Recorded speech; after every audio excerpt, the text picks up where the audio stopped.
Teach, il a eu une enfance qui est vraiment très cruelle. Et même l'auteur, il nous a montré ça avec cette photo. Là où Teach, il est en train de pleurer. Mais pas d'une manière normale. Et on peut comprendre ça. Il veut oublier son passé. Et c'est pas le premier qui veut oublier son passé. On connaît Hancock et on sait très bien que Hancock, il a voulu oublier son passé. Et vous savez bien pourquoi. Car Hancock et ses sœurs, elles étaient des esclaves chez les Tenryobito, qui sont connus actuellement sous le nom des dieux célestes. Peut-être vous avez eu l'idée quand je dis ça et quand je parlais de Hancock. Oui, Marshall D. Teach était un esclave chez les Tenryobito, ou disons chez les dieux célestes. Teach n'était pas un esclave qui est normal comme les autres esclaves, non. Mais Teach était un esclave chez Goat Valley. Alors, les esclaves de Goat Valley ne sont pas comme les autres esclaves. Laissez-moi vous expliquer. Bien sûr, vous vous rappelez dans les révélations de Son Goku, quand il a parlé de Monkey D. Garp et Goldie Roger, quand ils ont protégé Goat Valley et quand ils ont protégé les dieux célestes. À Goat Valley, il y avait des esclaves. Et Marshall D. Teach était l'un d'eux, lui et sa famille. Goku a beaucoup montré de choses sur ce sujet, sur le scan de 957. Il a parlé sur la légende de Rox et beaucoup d'événements qui ont eu relation avec ce dernier. Je vais redire ce que j'ai dit avant. Les esclaves qui étaient sur Goat Valley, ce sont des esclaves qui sont vraiment spéciaux. Ce ne sont pas des esclaves qui sont normaux. Il faut réaliser ça. On connaît l'homme poisson qui était Pressure Tiger, un héros dans le monde de One Piece. Et c'est lui qui a pu libérer beaucoup d'esclaves. Alors, qui a libéré les esclaves de Gold Valley? La surprise est la suivante. Celui qui a libéré les esclaves de Gold Valley n'est autre que Rox D. Xebec. Et c'est là où Teach s'est inspiré de Rox D. Xebec. Et Rox D. Xebec, c'est un héros pour Marshall D. Teach. Et je vais vous donner les preuves. La première, c'est que le navire de Marshall D. Teach, ou on peut dire le bateau de Marshall D. Teach, son nom, c'est Xebec. Et vous devriez connaître ça. Beaucoup de monde, ils pensent que Marshall D. Teach, c'est le fils de Rox D. Xebec. Non, ce ne l'est pas. C'est pas son fils. Pour la simple raison, si Marshall D. Teach, c'est le fils de Rox D. Xebec, il peut porter son nom. Et ça, c'est très clair. Il va dire que c'est Rox D. Teach. Peut-être quelqu'un, il va dire tout simplement, non, lui, il veut cacher son nom.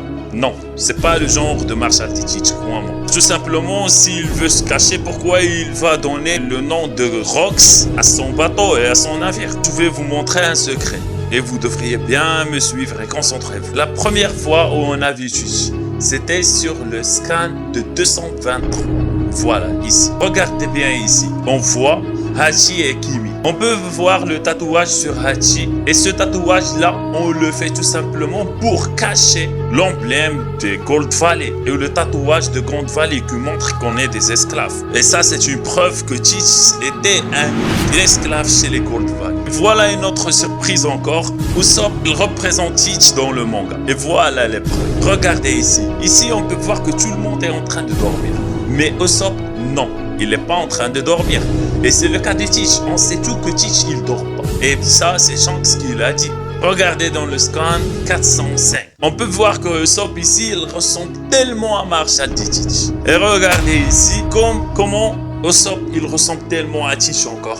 Là, c'est mystérieux, c'est pas vraiment très normal. Vous pouvez voir en bas, c'est écrit Freedom. Car Marshall D. Teach, il a pu être libre après avoir été esclave chez les Tenryobito, les dieux célestes à Goat Valley. Et aussi on voit Be Happy. Alors normalement on peut dire que ce sont les mots de Rox D. Xebec qui ont été prononcés pour Marshall D. Teach quand il était un enfant bien sûr. C'est une autre raison qui nous laisse voir que Teach c'est quelqu'un qui est toujours souriant, alors que dans l'ancienne photo on a pu voir que qu'il était vraiment triste. Et c'est pas juste ça. Et ici on voit bien que Marshall D. Teach il réside à l'île de Pirates. Et cette île n'est pas n'importe quelle île.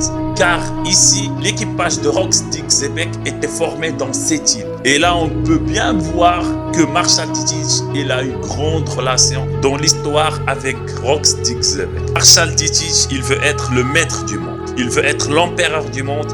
Il veut être celui qui veut diriger le monde en entier. Et ça, c'était le rêve et l'objectif de Rox D. Xebec. Alors, on peut bien voir qu'ils ont le même objectif.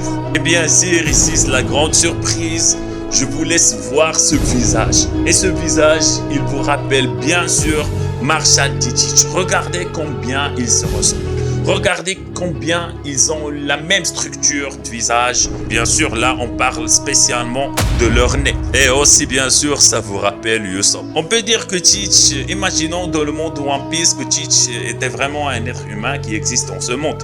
Il va venir de la Somalie. C'est l'auteur de One Piece qui a dit ça. Car l'Afrique et la Somalie, c'est un marché pour les esclaves. Et ça explique tout. Maintenant, on va montrer pourquoi Shanks et Marshall D. Teach, ce sont des ennemis jurés.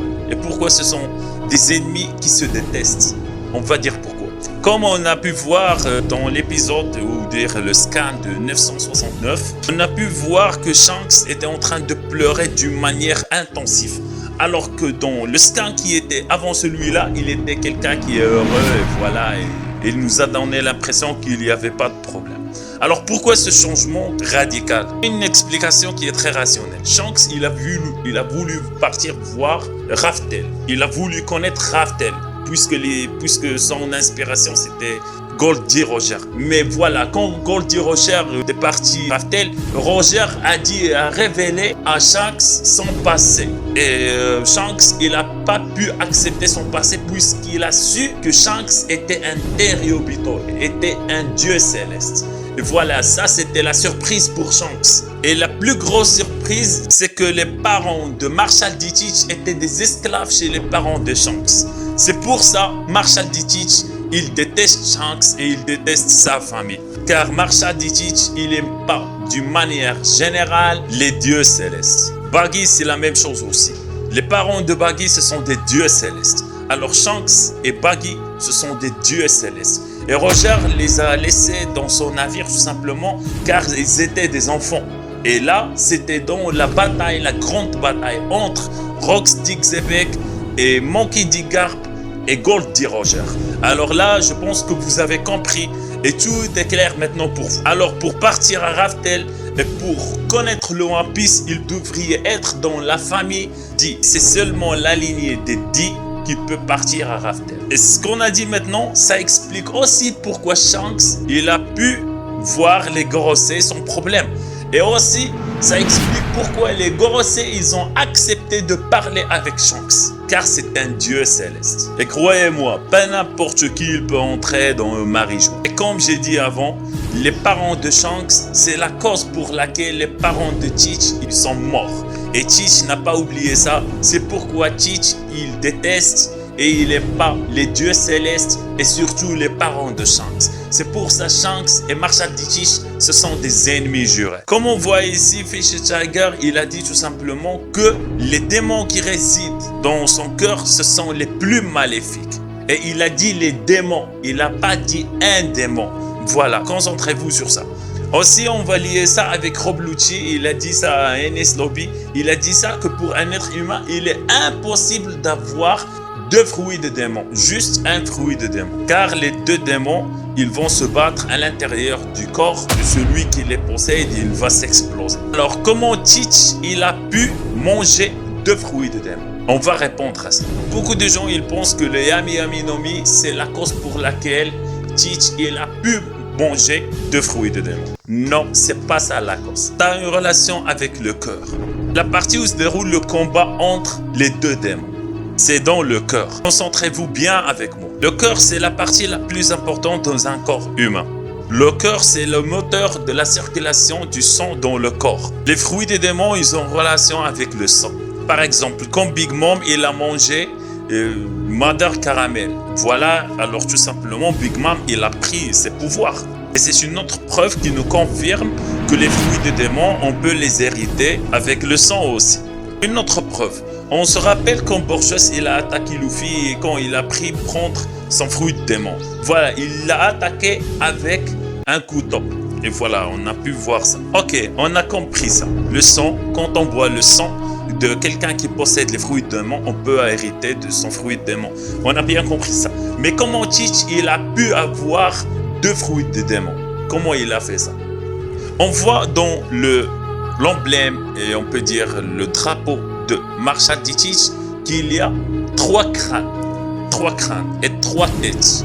Et on sait qu'il y a une créature qui a 3 cœurs. Connaissez cette créature? Oui, cette créature, c'est le pouple. Le pouple, il a 3 cœurs. Et on revient sur le premier scan où on a vu Teach. On voit que Hachi est bien un pouple. Pas juste ça. Usopp, qu'on a dit qu'il représente Teach. On le voit, monte sur Hachi, qui est un pouple. Et la plus grosse surprise, regardez ça. C'est un pouple, mais qui se ressemble tellement à Marshall D. Teach. Et là, on voit que Eiichiro Oda, c'est quelqu'un vraiment qui est très intelligent. Comme si l'auteur, il veut nous donner des preuves, des consignes que Marshall D. Teach, c'est un pouple. Oda s'est inspiré de Edward Teach pour nous donner cette personnalité, voilà, ce personnage de Marshall D. Teach dans le monde de One Piece. Mais Edward Teach, on peut voir clairement que dans son drapeau, il existe 3 cœurs. Et laissez-moi vous dire que le cœur, il a une grande relation avec le fait de dormir. C'est pour ça Teach, il ne peut pas dormir, car il a 3 cœurs. C'est la raison dans laquelle et par laquelle Teach, il ne peut pas dormir. Il a 3 cœurs. Et scientifiquement, quelqu'un qui a 3 cœurs, il ne va pas dormir. Teach, il sait qu'avec 3 cœurs, il peut manger 3 fruits de démon. C'est pour ça qu'il a choisi le type de Logia la plus forte. Il veut choisir le type de zone qui existe chez Kaido, type le plus fort. Et il veut avoir aussi, et il a déjà pris Paramecia la plus forte, et c'est celle de Barbe Blanche. Alors c'est pour ça le Marshall D. Teach, il veut être le personnage le plus fort dans le monde de One Piece. Alors, pour faire cette vidéo, ça m'a pris beaucoup de temps et voilà, beaucoup d'efforts. Alors j'espère que vous allez mettre encore un commentaire. Vous me dites ce que vous pensez de cette théorie. Et le plus important, likez et share la vidéo. Moi, je veux que vous partagez la vidéo. Et voilà, c'est ma première vidéo. Si vous aimez tout ça, encouragez-moi et j'espère que vous aimez vraiment ça. Allez, à bientôt.